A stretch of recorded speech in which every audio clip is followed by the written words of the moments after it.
and act.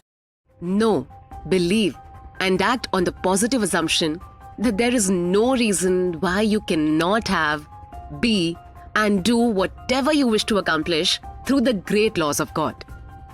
Your knowledge of how your mind works is your savior and redeemer. Thought and feeling are your destiny. You possess everything by right of consciousness. The consciousness of health produces health. The consciousness of wealth produces wealth. The world seems to deny or oppose what you pray for. Your senses sometimes mock and laugh at you. If you say to your friend, you are opening up a new business for yourself, he may proceed to give you all the reasons why you are bound to fail. If you are susceptible to his hypnotic spell, he may instill fear of failure in your mind. As you become aware of the spiritual power, which is one and indivisible, and responds to your thought, you will reject the darkness and ignorance of the world, and know that you possess all the equipment, power, and knowledge to succeed. To walk on the royal road to riches, you must not place obstacles and impediments on the pathway Please of do others. comment, like, Neither share, must you be and jealous subscribe or envious on of my others. channel, Digital Actually, Fiend Mind. when you entertain Thank you these so negative much. states of mind, you are hurting and injuring yourself. Because you are thinking and feeling it. The suggestion, as Quimby said, you give to another, you are giving to yourself.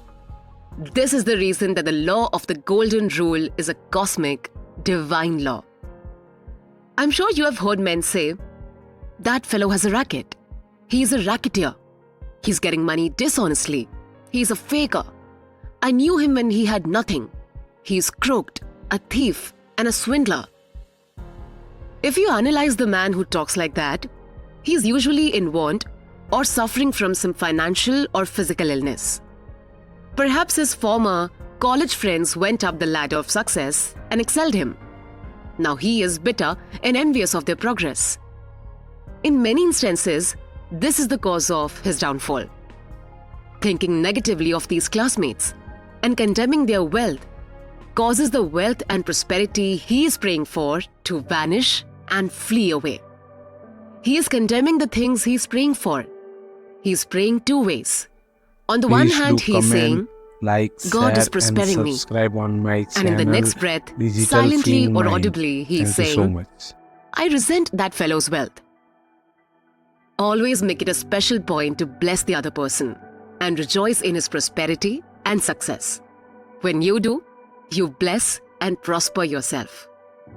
If you go into the bank and you see your competitor across the street deposit 20 times more than you do, or you see him deposit $10,000, rejoice and be exceedingly glad to see God's abundance being manifested through one of his sons.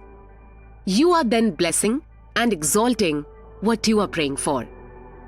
What you bless, you multiply. What you condemn, you lose. If you are working in a large organization and you are silently thinking and resenting the fact you are underpaid, that you are not appreciated, and that you deserve more money and great recognition, you are subconsciously serving your ties with that organization. You are setting a law in motion. Then the superintendent or the manager says to you, we have to let you go. You dismissed yourself. The manager was simply the instrument through which your own negative mental state was Please do confirmed. comment, like, In other share, words, and he was a subscribe on my messenger telling channel, you what you Digital conceived Fiend as Mind. true about Thank you so yourself. much. It was an example of the law of action and reaction. The action was the internal movement of your mind. The reaction was the response of the outer world to conform to your inner thinking.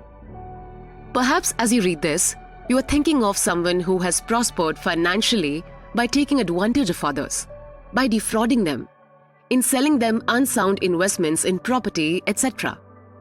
The answer to this is obvious. Because if we rob, cheat, or defraud another, we do the same to ourselves. In reality, in this case, we are actually hurting or robbing from ourselves. We are in a mood of lack in the first place, which is bound to attract loss to us. The loss may come in many ways. It may come in loss of health, prestige, peace of mind, social status, sickness in the home, or in the business. It may not necessarily come in loss of money. Please do We comment, must not be like, short-sighted share, and think that the subscribe loss on has my to come channel, just in dollars and Digital cents. Fiend Mind. Thank you Isn't so it a much. wonderful feeling to place your head on the pillow at night and feel you are at peace with the whole world and that your heart is full of goodwill toward all? There are some people who have accumulated money the wrong way, as by trampling on others, trickery, deceit, chicanery. What is the price? Sometimes it is mental and physical disease, guilt complexes, insomnia, or hidden fears. As one man said to me, "Yes, I rode roughshod over others. I got what I wanted, but I got cancer doing it." He realized he had attained his wealth in the wrong way. You can be wealthy and prosperous without hurting anyone. Many men are constantly robbing themselves. They steal from themselves peace of mind, health, joy, inspiration, happiness, and the laughter of God. They may say that they have never stolen, but is it true? Every time we resent others, or are jealous, or envious of another's wealth or success, we are stealing from ourselves. These are the thieves and robbers which Jesus cast out of the temple. Likewise, you must cast them out incisively and decisively. Do not let them live in your mind. Cut their heads off with the fire of right thought and feeling. I remember in the early days of the war reading about a woman in Brooklyn, New York, who went around from store to store buying up all the coffee she could. She knew it was going to be rationed. She was full of fear that there would not be enough for her. She bought as much as she could and stored it in the cellar. That evening, she went to church services. When she came home, burglars had broken down the door, stolen not only the coffee, but silverware, money, jewelry, and other things. This good woman said what they all say. "Why did this happen to me when I was at church? I never stole from anyone." Is this true? Was she not in the consciousness of lack and fear when she began to hoard supplies of coffee? Her mood and fear of lack was sufficient to bring about loss in her home and possessions. She did not have to put her hand on the cash register or rob a bank. Her fear of lack produced lack. This is the reason that many people who are what society calls good citizens suffer loss. They are good in the worldly sense. That is, they pay their taxes, they obey the laws, vote regularly, and are generous to charities. But they are resentful of others' possessions, their wealth, or social possession. If they would like to take money when no one was looking, such an attitude is definitely and positively a state of lack, and may cause the person who indulges in such a mental state to attract charlatans or knaves who may swindle or cheat them in some business transaction. Before the outer thief robs us, we have first robbed ourselves.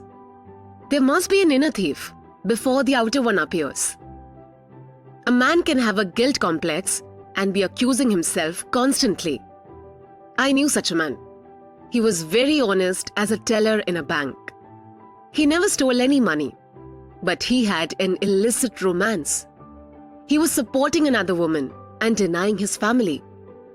He lived in fear that he would be discovered. A deep sense of guilt resulted. Fear follows guilt. Fear causes a contraction of the muscles and mucous membranes. Acute sinusitis developed. Medication only gave him temporary relief. I explained to this client the cause of his trouble and told him the cure was to give up his outside affair. He said he couldn't. She was his soulmate, and that he had tried. He was always condemning and accusing himself.